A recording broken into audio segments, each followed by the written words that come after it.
Revelation Chapter 17, roughly page 1211 in the Scriptures. 18 verses, page and a half of notes. And so we will read this through and then we will work our way back through, because there is a lot going on in this vision that John is having here. 17 verse 1, and one of the seven messengers, the seven angels who had the seven bowls, remember we read about that in Revelation 16, go and pour out the bowls of the wrath of Elohim on the earth, spoke with me, saying to me, Come, I shall show you the judgment of the great whore sitting on many waters, with whom the kings of the earth committed whoring, and the inhabitants of the earth were made drunk with wine of her whoring. And he carried me away in the spirit of the wilderness. Carried me away in the spirit into the wilderness. And so John is having a vision here. He's in the spirit. And I saw a woman sitting on a scarlet beast covered with names of blasphemy, having 7 heads and 10 horns. And the woman was dressed in purple and scarlet, and adorned with gold and precious stones and pearls, holding in her hand a golden cup filled with the abominations and the filthiness of her whoring. This purple and scarlet is important, because scarlet harkens back to the beast. Scarlet is blood, and purple is the color of royalty. The reason it's the color of royalty, not only is she masquerading as a royal, as we'll see, but blue was the color of the high priest. Blue is the color of set apartness unto Yah, and red or crimson is the color of blood. The blood in the Bible, which is the atoning sacrifice, right? So there's this mixture of Yah and its atoning sacrifice. And you know, thus far in the Word, the only person permitted to wear purple was the high priest. And so it gives you an indication as to how she is conducting herself, what her outward messaging is, what her branding is, if that works. And upon her forehead a name written, a secret, Babel the Great, and the mother of the whores and the abominations of the earth. And I saw the woman drunk with the blood of the set apart ones, the saints, and with the blood of the witnesses of Yeshua, the martyrs of Yeshua. And having seen her, I greatly marveled. And the messenger, the angel, said to me, Why did you marvel? Let me explain to you the secret of the woman and the beast she rides, which has 7 heads and 10 horns. So here comes the explanation. So one would think, no big deal. The angel's going to tell us what's up. He tells us. But we'll see here we're admonished yet again to have wisdom. And unfortunately, most people who ascribe to be Bible believers do not. And I'm not even saying I do. I'll be honest with you. I've done a lot of research into Revelation 17. And the explanation I'm going to provide is the one that I think makes the most sense, although I'm not necessarily saying it's the only one. I am saying we will know when we see it, or at least I will know when I see it, because we have a roadmap to work from that Yah has blessed us with, aka this living word. Why do you marvel? Let me explain to you the secret of the woman and the beast she rides, which has 7 heads and 10 horns. The beast that you saw was, and is not, and is about to come up. This is important. We'll come back to this over and over again. Was, and is not, and is about to come up out of the pit of the deep, and goes to destruction. And those dwelling on the earth, whose names are not written in the book of life, those people who are not Yah's from the foundation of the world, shall marvel when they see the beast that was, and is not, and yet is. They will marvel. They'll be astonished, amazed. Here is the mind having wisdom. The 7 heads are the 7 mountains on which the woman sits. And there are 7 kings. 5 kings have fallen, and 1 is. And the other, the 7th, has not yet come. And when he comes, he has to remain a little while. And the beast that was and is not is himself also the 8th, and is of the 7, and goes to destruction. So there's 7 kings, 5 have already fallen. One currently is in the time of John, and the other has not yet come, but I would submit is currently. And when he comes, the one that is currently, he has to remain a little while. And the beast that was and is not is himself also the eighth, and is of the seven. So this beast will be the eighth king, but it's of the seven. It comes from one of these seven kings and goes to destruction. This will be the beast that Yeshua destroys. Try and hang with me because we haven't even made it into the notes yet, and I know it can be a bit confusing. And the beast that was and is not is himself the eighth, and is of the seven, and goes to destruction. And the 10 horns which you saw are 10 kings, who have not yet received a kingdom, have not yet received a reign, but receive authority as kings with the beast for 1 hour. So these are people tied to this beast, these kings, who will reign for 1 hour. And we'll look at that in a moment. They have one mind, and they shall give their power and authority to the beast. They shall fight with the Lamb, Yeshua, and the Lamb, Yeshua, shall overcome them, for he is Master of masters and King of kings. And those with him are called, and chosen, and trustworthy. Are called. 1 Peter 2:21. For this you were called, that Messiah, having suffered for your sins, that you might walk in his steps. Those walking in the steps of Yeshua. Imagine that. And he said to me, this being the angel speaking to John, the waters which you saw, where the horse sits, are peoples and crowds and nations and tongues. And the 10 horns which you saw on the beast, these are the kings, shall hate the whore, and lay her waste and naked, and eat her flesh, and burn her with fire. For Elohim did give it into their hearts to do his mind, to be of one mind, and to give their kingdom to the beast, until the words of Elohim shall be accomplished. And the woman whom you saw is that of the great city, having sovereignty over the kings of the earth. All right. What the hell does all that mean? So let's start again in verse 1. And one of the 7 messengers who had the 7 bowls, so these are the 7 messengers going out from the dwelling place, right? They are in service to Elohim, who are pouring out the judgments from Revelation 16, the wrath of Elohim on the earth, said to John, come and I shall show you the judgment of the great horse sitting on many waters. So we're still in judgment phase here, okay? I shall show you the judgment of the great horse sitting on many waters, with whom the kings of the earth committed whoring, and the inhabitants of the earth were made drunk with the wine of her whoring. Now the whore on many waters. We know that waters are peoples and nations and tongues. This also represents on many waters. Think about the earth and the oceans, right? So this is this whore sitting on many waters. She has a global reach, and in that global reach, she has an effect on peoples and nations and tongues. Okay? And the kings of the earth committed whoring. How did they whore? They adulterated with her. They're in bed with her. They are in league with her. And the inhabitants of the earth were made drunk with the wine of her whoring. What is wine but a product, an end product of the fruit? What is her fruit? It's her teachings, her false teachings. The wine is her false teachings, the product of her fruit, which is bad fruit. This is Babylon the whore, as we're going to see. All right, so Babylon, the whore, has an international global reach over peoples and nations and tongues, and all the kings are in bed with her. And they are, the people of the world, the people of the earth are drunk on her bad teachings, the fruit of her whoring, the wine of her whoring. Now, in Proverbs Chapter 7, there's an admonition against the whore, an instruction against the whore. So if we flip to Proverbs Chapter 7,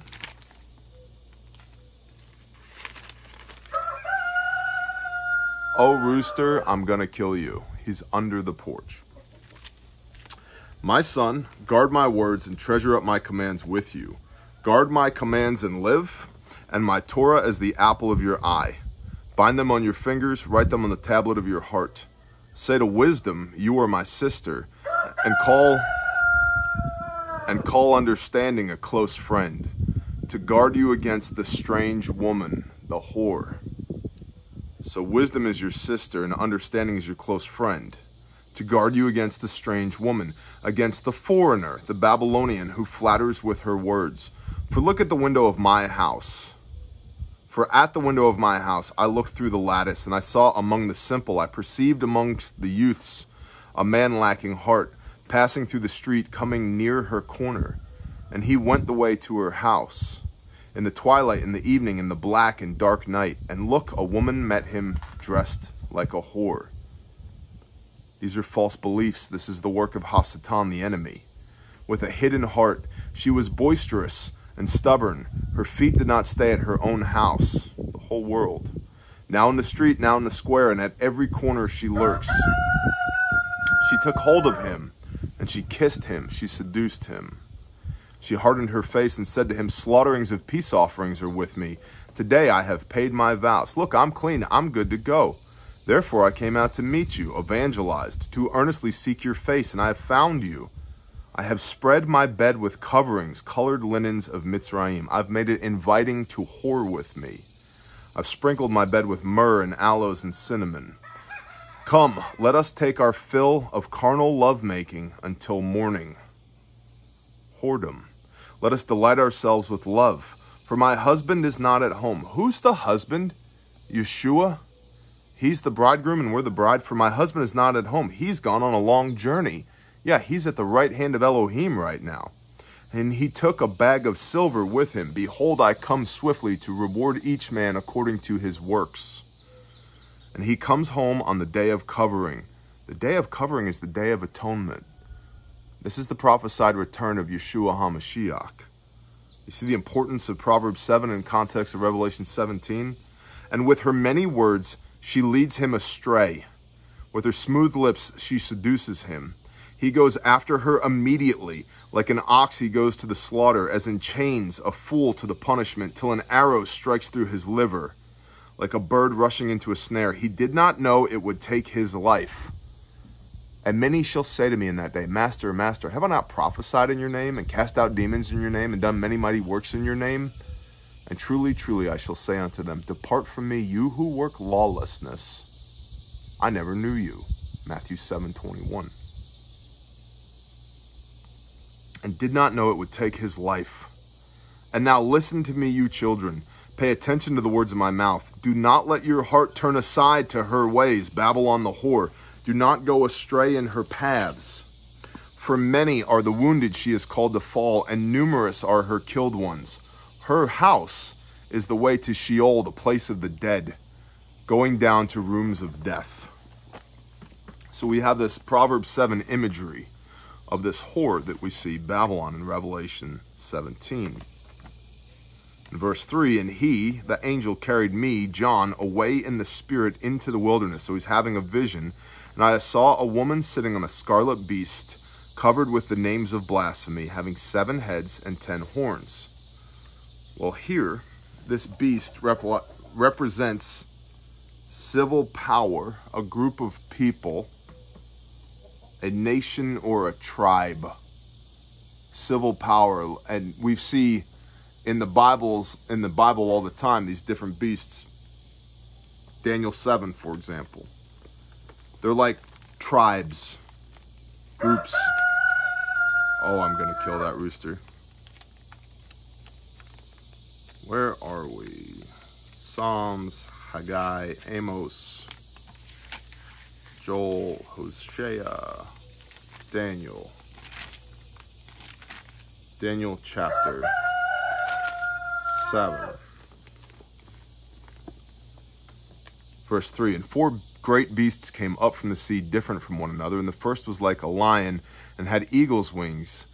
I was looking until its wings were plucked off, and it was lifted up from the earth and made to stand on 2 feet like a man, and it was given a man's heart. This is Babylon.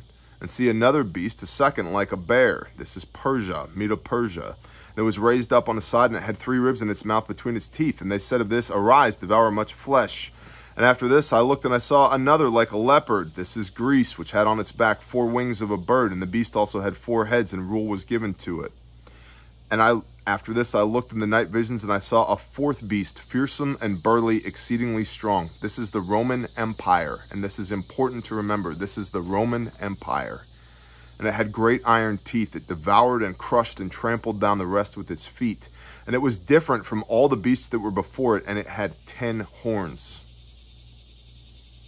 And Daniel goes on from there.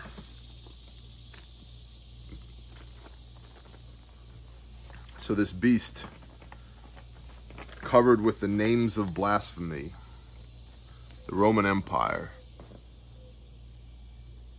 polytheistic, names of blasphemy, pagan.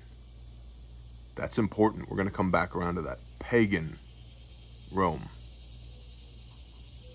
And who is Babylon, this whore, this woman? We also know that the woman represents the church or belief systems, right? So here we have the uniting of Babylon sitting upon the beast, the Roman Empire, robed, covered with the names of blasphemy, having 7 heads and 10 horns. And the woman was dressed in purple and scarlet. We talked about that, with the outward appearance of being royalty and the high priesthood, adorned with gold and precious stones and pearls. So she's wealthy. She has influence, holding in her hand a golden cup filled with abominations and the filthiness of her whoring. So golden cup looks nice on the outside, but it's filled with abominations and the filthiness of her whoring. She's drinking the fruit of her own whoring and abominations. They've drunk. They're high on themselves. Upon her head, her forehead, a name written, a secret, Babel the Great, the mother of the whores and the abominations of the earth. So all whoredom, all abominations of the earth are downstream from this Babylonian whore. Who comes from Babylon, by the way? Nimrod, right? More pagan idolatry and imagery. And I saw the woman drunk with the blood of the saints. That's us. And with the blood of the witness of Yeshua, the witnesses of Yeshua, the martyrs. So she is bringing persecution upon the saints, those who are enduring. We know from Revelation 14 verse 12, here is the endurance of the saints, those that have a testimony of Yeshua HaMashiach and keep the commands. And the martyrs of Yeshua, those who have already been killed in the name of Yeshua. She's responsible for this. She's drunk on their blood. And having seen her, I marveled. I greatly marveled. And the messenger said to me, the angel said, why did you marvel? Let me explain to you the secret of the woman, of the beast that she rides, which has 7 heads and the 10 horns. The beast that you saw was, and is not, and is about to come up. Rome, the Roman system. And as we're going to see in a moment, we've got pagan Rome, papal Rome, and Catholic Rome. Yeah. Was, and is not, and is about to come up out of the pit of the deep, and goes to destruction. And those dwelling on the earth, whose names are not written in the book of life from the foundation of the world, shall marvel when they see the beast that was, and is not, and yet is. Remember, this beast is also prophesied to have suffered a head wound. Yeah, like Catholicism and Napoleon. Just saying. Here is a mind having wisdom.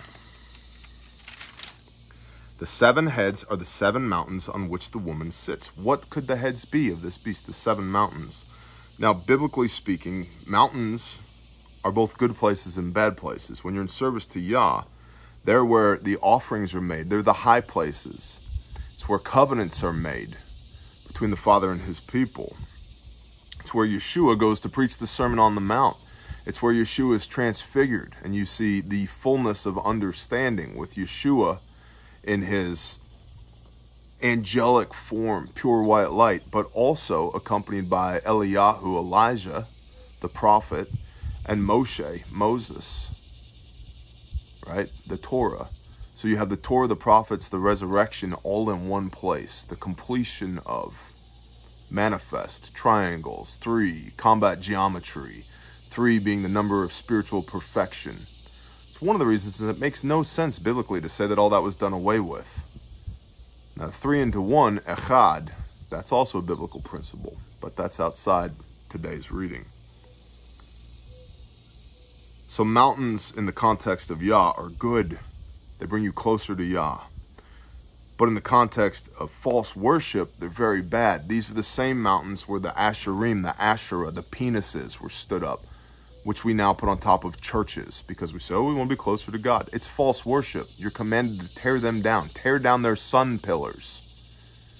The sun, false worship, pagan Rome and Babylon, again, super important. We talked about the wine, the fruit of her teachings. What are these teachings? How about Sunday worship? That's extra biblical. How about Christmas and Easter? That's extra biblical. How about all of the things that are taught on Sunday church? Extra biblical. And I have a proof text for that, which we'll read in a moment.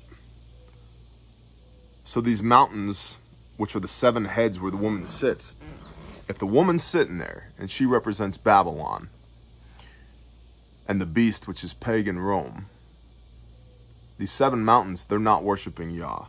And so we know that these are high places of false worship. And there are 7 kings. 5 have fallen, and 1 is, and the other has not yet come. And when he comes, he has to remain a little while. Now this beast, which represents a civil power or a tribe, a large group of people, biblically speaking, has to be a world power because the kings of the earth are going to cede their authority to him. It is the vehicle, it is also the vehicle by which Babylon leads the world astray. How? From the teachings of Yah. What does the Bible say? Doctrines and dogmas, religiosity. She's drunk with the blood of the saints. And so there will be persecution of Yah's chosen people. And I would submit because was and is not but will be, already has been persecution of Yah's chosen people.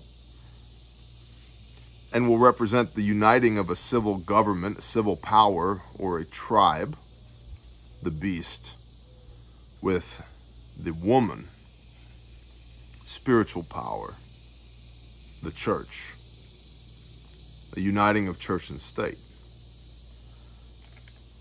Of the kings that have been, there's only one that adequately fits that description based upon what we know biblically here. And that's the Church of Rome. Whether it's pagan Rome, which was the 4th king, papal Rome, the 5th king, or the resurrection, if you will, suffered a head wound and yet is back, of the papal Roman Universal Church, which will be the 8th. And so let's look at these 5 kings.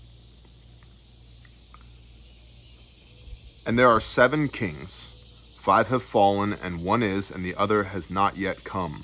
And when he comes, he has to remain a little while, this being the 7th. And the beast that was, and is not, and is himself also the 8th, and is of the 7, and goes to destruction. Let's look at that. So there's 7 kings, 5 have already fallen.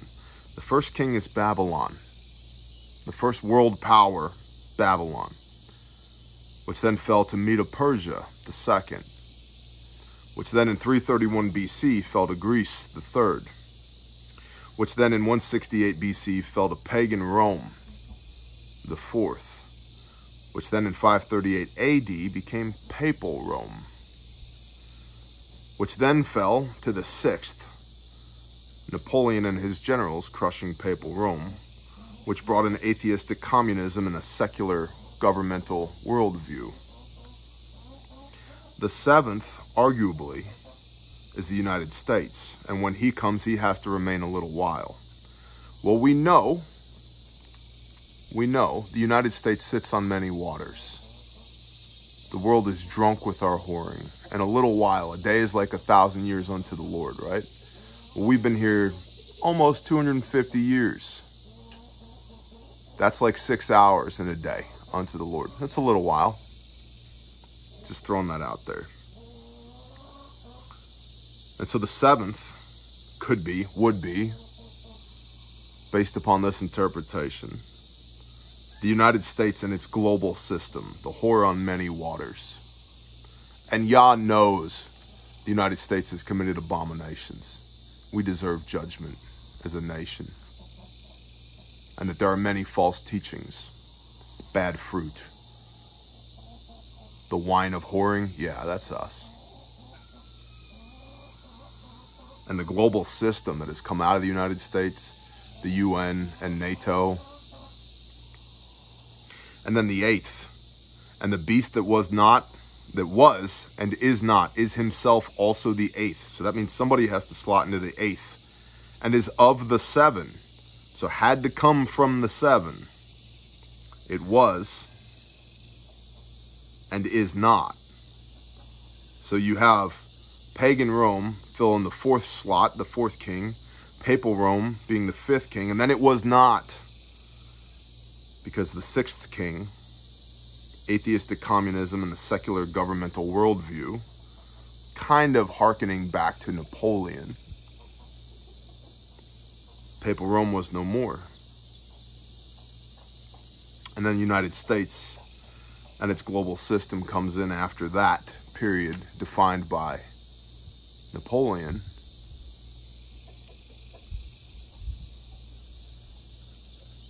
But he himself is also the eighth. So the resurgence of papal Rome and the universal church. By the way, what does Catholicism mean? Universal. And I want to be clear, this is not an attack on Catholics.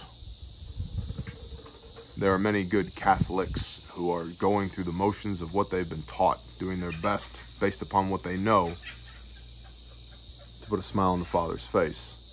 The problem is, you Catholics were taught bad stuff. Just like me growing up in the Baptist church, I was taught bad stuff. We were not taught the Word of Yah. And so you need to whip out the Word of Yah, the Bible, and read it for yourself. Because being joined to Babylon the whore and the beast that she rides is not going to go well for any of us at the end of an age. Bad teachings, that's the fruit of Babylon and pagan Rome. It has perverted the Big C Christian church. What we have today for Christianity is in no way what the early believers in Yeshua did. They were a sect of Judaism for the first 200 plus years of their existence. And now you're saying we should celebrate a pagan fertility festival on Easter. Negative. But that does not track, does not add up. We don't do that. In fact, Yah says he hates it. I hate your sunrise services. What are you doing? Worshipping the sun? Worshipping on Sunday? Putting penises on top of your buildings? You're not actually allowed to build an altar to Yah in the same place that an Asherah has stood. An Asherah being a sun pillar, an obelisk, a penis. So papal Rome, it's the eighth. And the beast that was and is not is himself also the eighth and is of the seven and goes to destruction. Now, let's pause here briefly at verse 11 and take a look again at 2 Thessalonians chapter 2. Because the teachings of the whore, Babylon, in league with the beast, with the names of blasphemy, this is pagan Rome. What are they teaching this day? Lawlessness. That's what they're teaching. That's what the Big C Christian Church is teaching. One could easily make the argument that the Big C Christian Church is the whore. I have news for you. A remnant is not 2 billion people. A remnant in the days of Noah was 8 people. It's not 2 billion people. So let's look at 2 Thessalonians chapter 2. This written in the hand of Shaul of Tarsus, aka the Apostle Paul, in the New Testament. As to the coming of our Master Yeshua Messiah, and our gathering together to him, end times, we ask you, brothers, not to become easily unsettled in mind or troubled, either by spirit or by word or by letter, as if from us, as if the day of Yahweh, the day of judgment, the day of atonement, has come. Let no one deceive you in any way, because the falling away is to come first, and then the man of lawlessness is to be revealed, the son of destruction, who opposes and exalts himself above all that is called Elohim, or that is worshipped, so that he sits as Elohim in the dwelling place of Elohim, showing himself that he is Elohim. The abomination of desolation, anybody? Do you not remember that I told you while I was still with you? And now you know what restrains for him to be revealed in this time. For the secret of lawlessness is already at work. Only until he who now restrains comes out of the midst. And then the lawless one shall be revealed, whom the Master, Yeshua, shall consume with the spirit of his mouth, and bring to naught with the manifestation of his coming. The coming of the lawless one is according to the working of Satan, with all powers and signs and wonders of falsehood, and with all deceit of unrighteousness in those perishing, because they did not receive the love of the truth in order for them to be saved. And for this reason Elohim sends them a working delusion for them to believe the falsehood, in order that all should be judged who did not believe in the truth, but have delighted in unrighteousness. The law was nailed to the cross. We don't have to do the Torah. It's okay to worship on Sunday. It's okay to eat swine. It's okay to have homosexual relations. It's okay to do all these things. That's not what Yah says. But see, the teachings of the church are against the word of God. And the Antichrist, the man of lawlessness, is the one purveying this. But we ought to give thanks to Elohim for you, brothers, beloved by the Master, because Elohim from the beginning chose you to be saved. We saw that, chosen and set apart. In set apartness of spirit and belief, and in belief and in truth. So 2 Thessalonians chapter 2 makes it clear that the man of lawlessness is to be revealed, the son of destruction. The man of lawlessness is the Antichrist. And the lawless one shall be revealed, whom the Master shall consume with the spirit of his mouth. And the coming of the lawless one is according to the working of Satan. So what do you think this wine that the entire world is drunk on is, that's being poured out by this whore, Babylon, united with the beast, pagan Rome? And he goes to destruction. And the beast that was and is not is himself also the eighth, and is of the seven, and goes to destruction. The son of destruction. The lawless one. Yeah.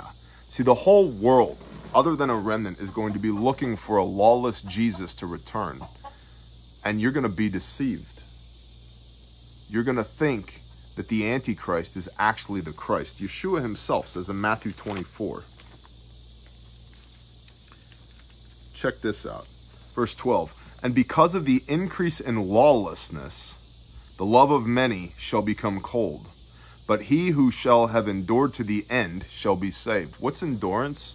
Revelation 14 verse 12. Here's the endurance of the saints. He shall be saved. Those that have a testimony of Yeshua HaMashiach and keep the commands. Look at verse 5. For many shall come in my name, saying, I am the Messiah, and they shall lead many astray. Yeah. The whole world is going to think the Antichrist is the Christ, because the Antichrist will be teaching lawlessness, which is going to line up with all the teachings that are being taught across all of Big C Christendom, informed by the whore Babylon and the beast pagan Rome. And that's going to coalesce into the eighth king, the rulers of the world.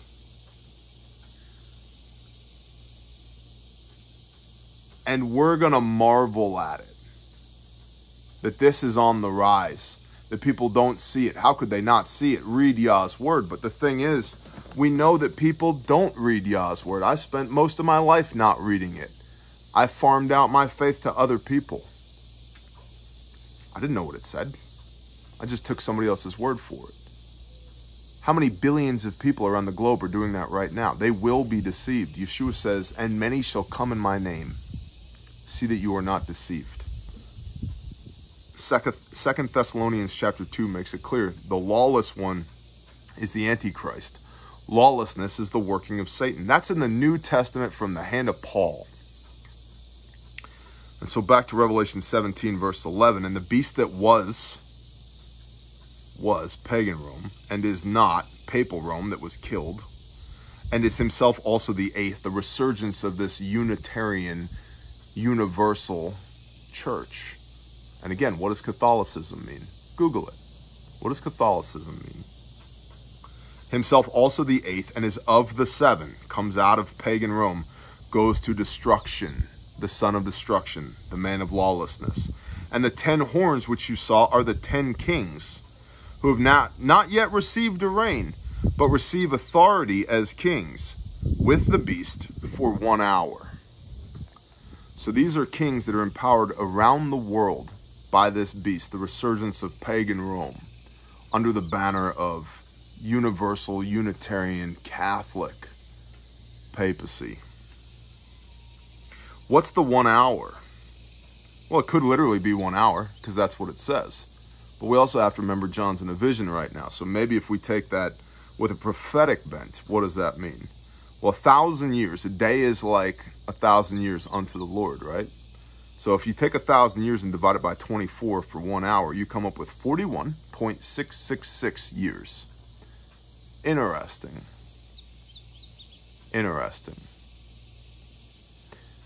41, I'm not saying it's the same, but it's awful close to 40, which was the duration of the first Exodus. Makes me wonder, how long was Moshe pleading with Pharaoh? Was it 1.666 years? 1 2/3 years? 20 months? 41 years and 8 months? Total, the Exodus? Just saying. So these kings of the earth, they don't have a kingdom yet, but they will when they're empowered by the beast. And they have one mind. They've given over to the beast. They have one mind. They're of one accord. This is one world government. They're ruling of one accord. And they shall give their power and authority to the beast, which is the wrong place to put it, because there's one king and his name's Yeshua HaMashiach, which is why I can't wait until we read Revelation 19, because they get some hardcore, bro. And they shall fight with the Lamb, and the Lamb shall overcome them. There's that word again, overcome. Genesis 32, who is Israel? He who is striving with Elohim, he who has overcome with Elohim, and he who is ruling with Elohim. And they shall fight with the Lamb, and the Lamb shall overcome them. For he is the master of masters and the King of kings, and those with him are called.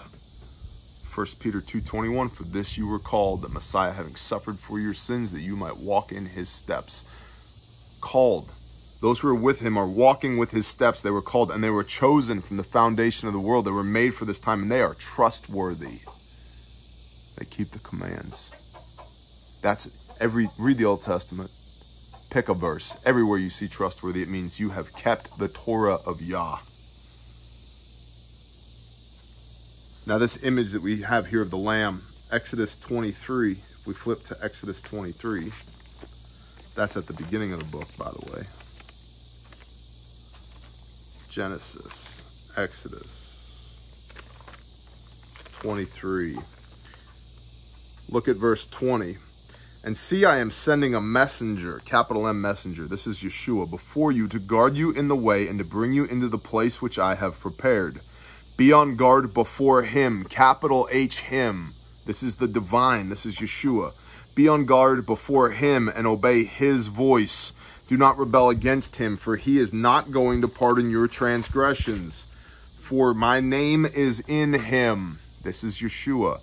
But if you diligently obey his voice and shall do all that I speak, then I shall be an enemy to your enemies and a distresser to those who distress you. This is literally in Exodus, and so this is hearkening back yet again. Excuse me a moment. There's a chicken 3 feet from me. Airsoft. Run! There we go. The chicken has departed the porch.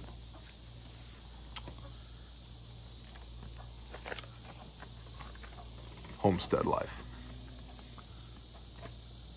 So this image of the Lamb who overcomes them, master of master and kings of kings, right? Like, yeah, Yeshua's done this once already. He's already led the Father's promise, the Father's chosen people into the promised land once. He's doing it again here in Revelation. And then he, the angel, said to me, John, the waters which you saw, where the whore sits, are peoples and crowds and nations and tongues. We've talked about that. The whore, Babylon.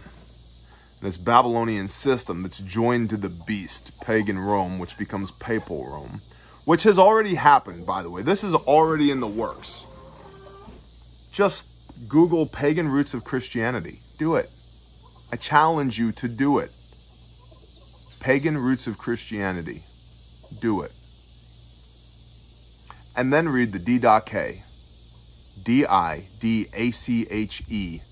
The earliest book of worship amongst the earliest believers in Yeshua. Probably written by Jacob, James the Just, Yeshua's brother. And look at the stark contrast between what early Christians believed and how they worshiped versus the filth that is purveyed in the name of Yah today. And tell me you can't find a compare and contrast between the two. And so this whore, she sits upon these waters, and these waters are peoples and crowds and nations and tongues. The whole world is filled with perversions because of her. And the 10 horns, which you saw on the beast, these are the kings, these shall hate the whore. They're going to come to realize they hate the whore. Who's the whore? She's Babylon. She's the woman. She represents, these kings are going to come to hate this false church and this spiritual power that this woman, this whore, represents with her Babylonian roots. They shall hate the whore, these kings that were empowered by the beast. And so there's some inner turmoil here, the beast being this pagan Roman system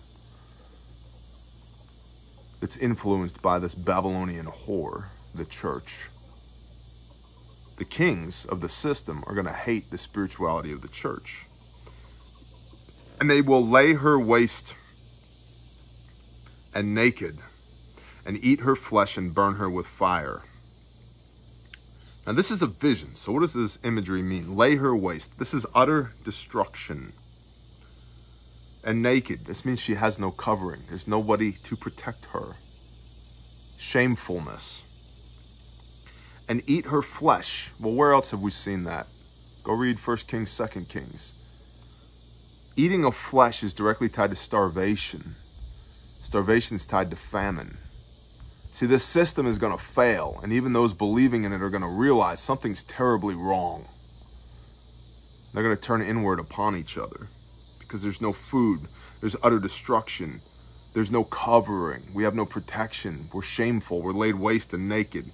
And eat her flesh and burn her with fire. Interesting. Flip to Leviticus chapter 20. Because this goes into the beast that was and is not and will be again. And Babylon the whore. Leviticus chapter 20 verse 14. And a man who marries or is joined with a woman and her mother, the woman, Babylon the whore, and her mother, the first Babylon, the first king that we see here in Revelation. And a man who marries, who is joined to a woman, the whore, and her mother, it is wickedness, and they are burned with fire, both he and they, that there be no wickedness in your midst. I'm sure that's just a biblical coincidence right there. How interesting, right? Verse 18 back in Revelation 17, for Elohim did give it into their hearts to do his mind, to be of one mind, and to give their reign, their kingdoms, to the beast, until the words of Elohim shall be accomplished. And so just like Pharaoh had his heart hardened by Elohim to build a testimony amongst the children of Israel, Yah's doing the same thing with these 10 kings. Just like the first Exodus, here we are in the second Exodus. Same thing going down. And the woman whom you saw is that great city. Babylon is that great city. So there's a multitude of metaphors here with Babylon. It is a spiritual belief system. It is an actual physical place. It is a mindset. It is whoredom and bad false teachings and doctrines and dogmas. And the woman whom you saw is that great city, having sovereignty over the kings of the earth. Now, what great city would have been around in John's day? It might physically be Babylon. Because Babylon has fallen. We read in Revelation 18, which we're not going to do today. We'll do that next time. But could this be the Vatican, the seat of the beast? Could it be New York City, the whole world, having sovereignty over the kings of the earth? Might it be Washington, D.C., having sovereignty under the American global superpower corporate structure, having control over the kings of the earth? I don't know. Again, I would submit we'll know it when we see it. I realize there's a lot of stuff in Revelation 17. It may be confusing. I would encourage you to read this with your own Bible open, to go back and re-listen to this, and to do as much study on this as you want to do. There's a lot of different directions that this could go. This is my understanding, based upon my now 8 read-throughs of the Bible, my own research. And again, I want to reiterate, I'm not bashing Catholics. I'm bashing the global Catholic system. Catholics have been lied to just like I've been lied to, just like Protestants and Assembly of God and Mormons and the Pentecostals and the Baptists and the Lutherans and the pagans. We've all been lied to. That's the wine that Babylon is drunk on. The whole world is drunk on that. We've all been taught garbage.